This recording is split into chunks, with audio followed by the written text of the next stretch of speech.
discutir, o Varela veio até o Gerson, foi aquela discussão, só que não ficou só aquele jogo de empurra.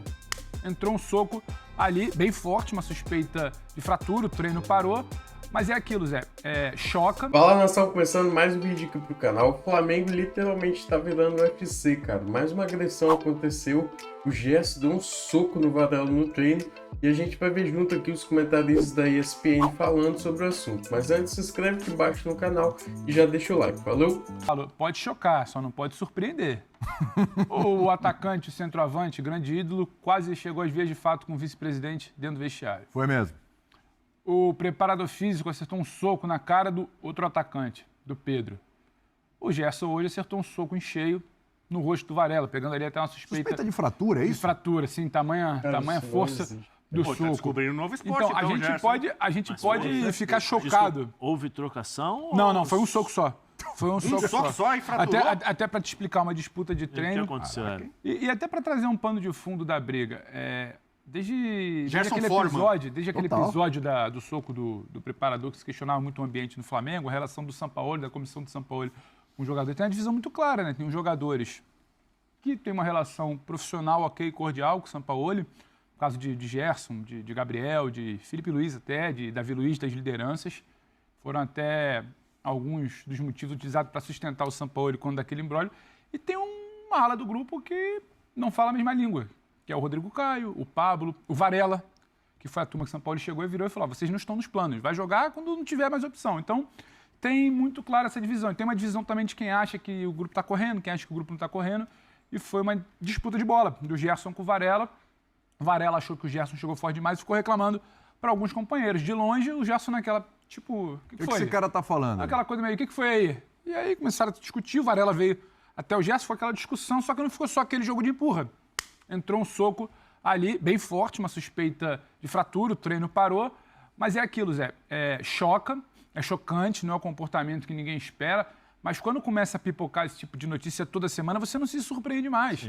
Essa diretoria, esse grupo, Passou quando a ser entra corriqueira, né? Eu sempre falo isso, esse grupo, quando entra na diretoria, no comando do Flamengo, lá em 2013, ainda pelo nome do Bandeira, o Landim já fazia parte, tal, eles se pautavam muito, eles se orgulhavam de se pautar pelo livro do Ferran Soriano, que dizia que a bola não entra por acaso. E a bola também não deixa de entrar por acaso. O Flamengo pode sustentar uma vantagem amanhã, o Flamengo pode, quem sabe, segurar um empate, o Flamengo pode até vencer pela qualidade que tem, o jogo é no Maracanã, torcida. Agora, o Flamengo cumpre um roteiro de tragédia. O modus operandi do Flamengo hoje é um modo de absoluta bagunça. Não tem comando. Você precisa entender por que o ambiente é tão permissivo para alguém se achar à vontade de dar um soco no rosto do companheiro. E aí não tem se a discussão foi mais áspera, o ambiente está insalubre. O ambiente está tóxico. Isso não pode ser algo como, normal, uma discussão de treino. Discussão de treino é você pegar o companheiro, para discutir, não, calma aí, vamos lá, isso aqui treino tem que ser puxado, pesado. Agora é uma discussão no vestiário, é um soco do preparador, é um soco do volante, uma das lideranças, um dos pilares do time, principalmente para o treinador São Paulo, que já trabalhou com ele no lateral. Então está insalubre. Mas quem está promovendo esse ambiente insalubre? Quem promove o ambiente insalubre? Nesse momento que eu tô gravando, o Varela já foi pro hospital e já também fez os exames. Só não sei se o Flamengo vai divulgar o resultado desses exames, né? Já que ele postou no Twitter que só foi um entreveiro entre Gerson e Varela e que já foi resolvido pelo departamento de futebol. O ambiente insalubre, eu diria que é muito mais quem não controla para que o ambiente seja salubre. Falta comando, William. Falta comando. A frase do Pascoalzinho lá em casa que falta pão, todo mundo grita e ninguém tem razão. Tá faltando comando aqui quando você tenta... ou tá faltando o comando do treinador aqui? Onde é? Eu acho que tá faltando primeiro. O São Paulo ainda tá tateando. O ambiente não é confortável para ele depois do que aconteceu com o preparador físico, que era homem de confiança dele, o que acontece com ele também no dia a dia com os jogadores. Quem tem que chegar mais junto? É supervisor? É gerente? É diretor? É o vice de futebol que quer centralizar tudo? Não chega. É a mesma diretoria que tinha dificuldade em tocar a renovação e contratava treinador, Paulo Souza, Vitor Pereira, para eles tocarem a renovação. Então, tudo que é delicado de tocar com esse elenco, eles terceirizam. Então, falta comando. Então, nessa terra sem lei, onde todo mundo grita, todo mundo manda, jogadores são muito grandes e se acham até donos do clube, muitas vezes, acaba ficando propício para esse tipo de ação. Então, quando a gente fala aqui que não há projeto esportivo, que se a coisa fosse organizada, com 1 bilhão em caixa, com o elenco que tem era para decolar e não decola, por conta desse ambiente, tá aí, tá gritando agora. Talvez agora a torcida entenda um pouco mais ou confie um pouco mais quando a gente acaba relatando algumas situações. Não, porque tem gente que acha Agora, que a imprensa quer criar um clima ruim no Flamengo, que não existe. Então tá aí, cara, tá aí, a gente sabe, pô. A gente sabe. O Pedro Henrique Torre tá com a gente, tá aí já no ponto, Marcelo? Tá com a gente? Vamos com ele então, porque assim, eu poderia falar. Não, é bom que ele tá na Gávea. Não, se estivesse na porta do Ninho, sobravam ele pra ele. Eu poderia falar assim, Pedro Henrique Torre, nosso setorista do Flamengo. Mas como ele cobre o Flamengo, Pedro Henrique Torre, nosso correspondente de guerra, a partir de agora, aqui no nosso F90. O Pedro é da época que falavam tipo Bagdá. Aqui tá tipo Bagdá. Tá Bagdá, e tá no pique de Bagdá aí, ô Pedrão? Tudo bem, William? Um abraço para você, abraço aos amigos aí. Cada dia tá explodindo uma mina no Ninho do Urubu, na Gávea, enfim, tá complicado esse ambiente aqui. O Gabigol chegou a dizer uma época aí, há pouco tempo até, que o Flamengo não é Big Brother, mas parece que não é mesmo, porque Big Brother, a agressão dá em expulsão, né? Resulta em expulsão. Então fica complicado aí pra gente saber o que vai acontecer. E é curioso mesmo que vocês estavam falando aí, o Marcos Braz, chamei o Marcos Braz na Zona Mista no último domingo, ele veio falar e aí ele perguntou, não acredito que o ambiente está complicado, acho que não acredito nisso, que está saindo e nada nesse sentido. Mas o que a gente conversa, o que a gente sabe é que o ambiente está pesado sim, a questão de jogadores parte insatisfeita com o Sampaoli, uns jogadores insatisfeitos até com outros, enfim, houve uma divisão também na questão do caso Pedro. E isso tudo vai trazendo, vai acumulando, vai resultando nas atuações em campo, em eliminações como a que houve na última semana, e todo esse peso da temporada resulta nesse dia a dia, e quando você acaba nessa falta de comando, acontece isso daí, que aconteceu mais uma vez nessa terça-feira. Primeiro os companheiros do GE deram a informação, essa troca de soco, catira e papo e tudo mais, não dá nem para dizer troca de soco, né? Porque foi um soco lá do Gerson com o Varela, mais uma discussão mais áspera ali entre os dois, e aí o Gerson acertou um soco em cheio na cara do Varela. O Varela agora está com suspeita de fratura, não se sabe se vai ter alguma condição de jogo amanhã, e aí agrava o fato de que o Wesley está suspenso, e o Mateuzinho não joga desde março. Foi relacionado pela primeira vez contra o Olímpia no jogo de ida no Maracanã, mas não joga desde março. Então, para a lateral direita ali, fica uma situação mais complicada. Como é que vai ser o padrão do Flamengo agora? Vai ser aquela multa de 5% do salário padrão em cada um? Vão tirar os dois do jogo? A punição? Como é que vai ser? Como é que vai fazer o Flamengo nesse sentido? Como é que vai apaziguar os ânimos do Ninho do Urubu depois da tentativa de ontem com Pedro, Sampaoli, 16 dias depois? O Pedro esperava minimamente uma mensagenzinha do Sampaoli, um WhatsApp, um aceno, logo no dia seguinte da agressão. Pelo que o Flamengo falou no Twitter, cara, acredito que eles não vão multar ninguém, nem o Gerson, nem o Varela. Não veio 16 dias depois, e esse timing do Flamengo está bem equivocado, né? Então, essa demora, talvez, do próprio Sampaoli, de comando, do Marcos Braz e tudo mais, vai gerando esse ambiente muito pesado. Tá todo mundo com o olho arregalado no Ninho do Urubu, prendendo a respiração, porque isso traz mais peso para a partida de amanhã. O Flamengo saiu de Porto Alegre com 2-0 nas costas, parecendo que ia engrenar na temporada com uma grande atuação, e tudo chacoalhou de lá para cá. Não precisava dessa bomba de hoje na véspera do confronto.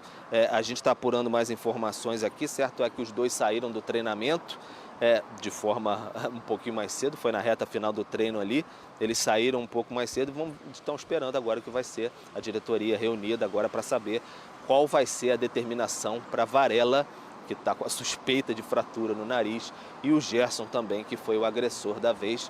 Um que separou a briga da outra vez, tentou afastar, no caso, o agressor, agora foi o agressor da vez. Então isso mostra muito bem como é que o radar do Flamengo está completamente perdido nesse momento da temporada.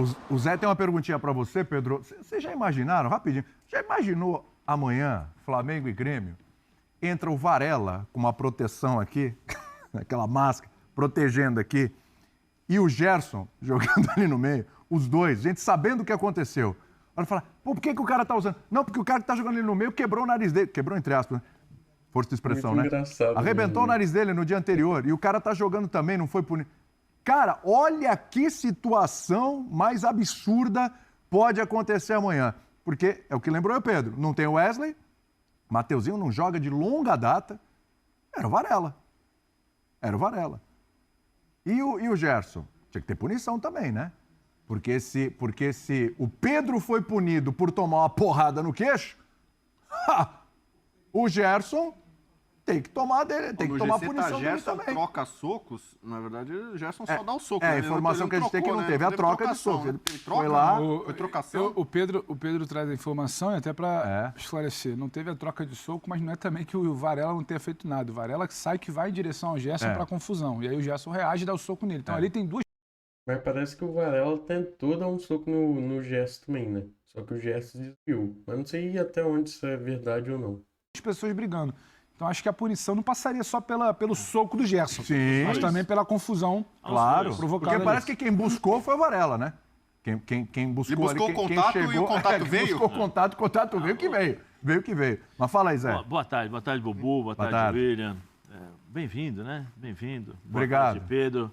Mandar um abraço pro meu irmão Nariz, que está lá na Alemanha nos assistindo. Boa tarde, Pedro. Eu queria só perguntar uma coisa, né? Porque acho que você já falou sobre a punição, nós iremos assistir, né? Nós iremos ver o que vai acontecer. Normalmente, esse tipo de coisa você não pode ter 2 pesos, 2 medidas, porque senão o recado que você passa para o grupo é que você trabalha com diferenças dentro do elenco. E neste momento é o que o Flamengo não pode fazer. Mas a minha pergunta é o seguinte, eu acho assim, o Braz não adianta mais nada. O Sampaoli não tem controle de nada. Nem fez. Né? Os jogadores, me parece que o clima não é muito amigável. Queria saber de você, Pedro, quando que o Landim vai aparecer no CT do Flamengo para colocar ordem na casa? Porque nesses casos, com todas essas confusões, a única pessoa que pode acabar com tudo isso é o Landim. E quando o Landim chegar até o CT, se caso ele apareça, a mão tem que ser pesada. A mão não é para passar na cabeça dos jogadores, é para ser a mão pesada de presidente. Né? Então eu queria saber do Pedro se tem alguma informação, se o Landim vai aparecer, se o Landim vai tomar alguma atitude, porque não tem mais nada. Se acontece isso, se o Braz já quase brigou, o Braz fala que está tudo tranquilo, 2 dias depois tem porrada, o preparador físico dá um soco na cara do jogador. É só o presidente. Onde está o Landim? Né? Não tem onde está o Wally? Agora é aquela pergunta, onde está o Landim? Tudo bom, Zé? Um abraço para você. O Landim não tem tanta frequência assim no Ninho do Urubu, não. Mas recentemente, agora não estou lembrando exatamente se foi semana passada ou semana retrasada, ele esteve até no Ninho do Urubu para uma conversa lá com os pares, com o vice-presidente de futebol, Marcos Braz, também com o Sampaoli, enfim, com todos que estavam por lá. Para tomar pé do dia a dia do Ninho do Urubu. Ele é bem diferente, por exemplo, do seu antecessor, o Eduardo Bandeira de Melo, que frequentava bastante as atividades do Ninho do Urubu, acompanhava treinamentos e tudo mais. O Landim não tem muito esse perfil, mas o Landim, por mais que se fale, tudo passa por ele. Tudo que acontece no Flamengo, as decisões maiores, passa mesmo pelo Landim. Tanto que a escolha do Sampaoli passou muito pelo Landim, principalmente pelo Landim, e essa manutenção recente agora do Sampaoli passa muito pelo presidente Rodolfo Landim. Então, não sei se vai acontecer uma visita do Landim, mas ele está controlando certamente tudo de longe, em contato com o Marcos Braz nesse momento, para saber qual vai ser o peso dessa punição aí em relação a Gerson e também ao Varela. Vocês têm razão quando vocês comentam em relação ao Varela, porque se ele partiu para cima do Gerson e por mais que tenha recebido um soco, ele causou também ali, participou de toda a confusão. Então o Landim tem peso assim nessas decisões. Até muita gente critica ele por ser muito centralizador de decisões no Ninho do Urubu, embora não goste de aparecer, não goste de dar entrevistas, não goste de ser aberto a questionamentos assim da imprensa. Ele tem peso nas decisões, sim. E o Marcos Braz, que é um grande trunfo político dele, nesse governo de coalizão que ele tem, está sempre bem alinhado ali com o Landim em relação as suas decisões. Tem a força também no departamento de futebol, o Marcos Braz, obviamente, por ser o vice-presidente, mas está sempre muito bem alinhado com o presidente Rodolfo Landim. Então é isso, pessoal. Deixe aqui embaixo nos comentários sobre o que você achou do vídeo. Lembre também de se inscrever no canal e deixar o like. Valeu e até o próximo vídeo.